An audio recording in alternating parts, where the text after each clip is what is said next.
آج آپ کے سامنے جو طریقہ ذکر کیا جا رہا ہے وہ طریقہ ہے کہ ہم امام کے پیچھے نماز کس طرح پڑھیں۔ تو امام کے پیچھے نماز پڑھنے کا طریقہ یہ ہے، فرض کرو ہم ظہر کی نماز امام کے پیچھے پڑھ رہے ہیں، تو سب سے پہلے ہم نیت کریں گے۔ نیت اس طرح کریں گے، نیت کرتا ہوں 4 رکعت نماز فرض وقت ظہر کا واسطے اللہ تعالیٰ کے، پیچھے پیش امام کے، رخ میرا کعبہ شریف کی طرف، اللہ اکبر کہہ کر ہم نیت باندھ لیں گے۔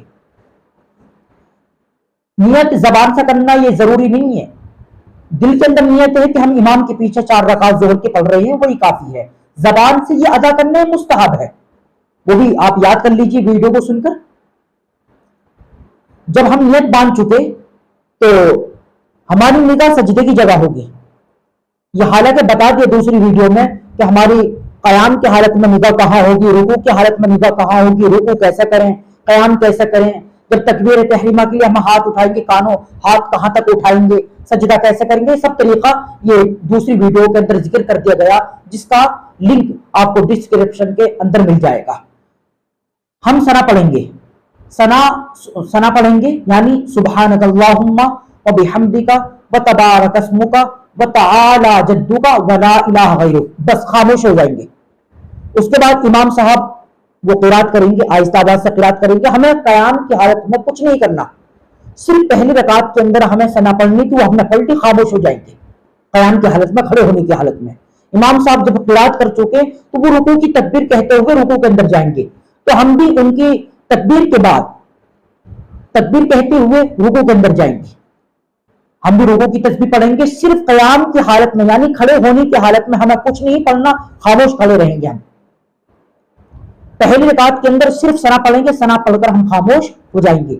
قیام کی حالت میں یعنی کھڑے ہونے کی حالت میں ہمیں امام کے پیچھے کچھ نہیں پڑھنا ہے۔ رکوع کے اندر جو تسبیح پڑھی جائے گی کم از کم ہم اس کو 3 بار پڑھیں گے۔ امام صاحب سمع اللہ لمن حمدہ کہیں گے تو ہم صرف ربنا لک الحمد کہیں گے۔ امام صاحب اللہ اکبر کہتے ہوئے سجدے کے اندر جائیں گے تو ہم بھی ان کی تکبیر کے بعد اللہ اکبر کہتے ہوئے سجدے کے اندر جائیں گے، یا ان کی تکبیر کے ساتھ۔ یہ بات یاد رکھیں، ان کی تکبیر سے پہلے، بلکہ کوئی سا بھی رکن ہم امام سے پہلے ادا نہ کریں ورنہ نماز مکروہ ہوگی۔ سجدے کے اندر جائیں، سجدے کی تسبیح پڑھیں، یعنی کہ بس صرف قیام کی حالت میں ہمیں کچھ نہیں پڑھنا ہے۔ سجدے کے اندر جو تسبیح سجدے کی پڑھی جاتی ہے اس کو تسبیح کو 3 بار پڑھیں۔ اس کے بعد امام صاحب اللہ اکبر کہیں گے، بیٹھیں گے، ہم بھی اللہ اکبر کہیں گے، بیٹھیں گے۔ امام صاحب اللہ اکبر کہہ کر دوسرے سجدے میں جائیں گے، ہم بھی اللہ اکبر کہہ کر دوسرے سجدے میں جائیں گے۔ دوسرا سجدہ کرنے کے بعد دوسرے رکعت کے لیے کھڑے ہوں گے، ہمیں کچھ نہیں پڑھنا، ہم خاموش کھڑے رہیں گے، امام صاحب قرات کریں گے۔ دوسرے رکعت کا بھی طریقہ وہی جو پہلی رکعت کا طریقہ ہے۔ جب ہم دوسری رکعت کے دونوں سجدے کر چکے، اتحیات کے اندر بیٹھیں، اتحیات پڑھا جائے گا، التحیات للہ والصلوات والطیبات، السلام علیک ایھا النبی ورحمۃ اللہ وبرکاتہ، السلام علینا وعلی عباد اللہ الصالحین، اشہد ان لا الہ الا اللہ واشہد ان محمدا عبدہ ورسولہ۔ اشہد کا حلقہ بنائیں گے، لا الہ پر انگلی اٹھائیں گے، الا اللہ پر گھیر دیں گے۔ پھر تیسری رکعت کے لیے امام صاحب کھڑے ہو جائیں گے، ہم بھی تیسری رکعت کے لیے کھڑے ہو جائیں گے۔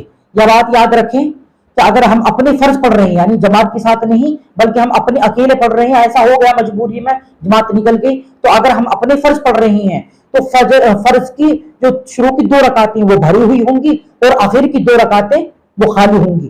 یا خالی کا مطلب یہ ہے کہ ان 2 رکعتوں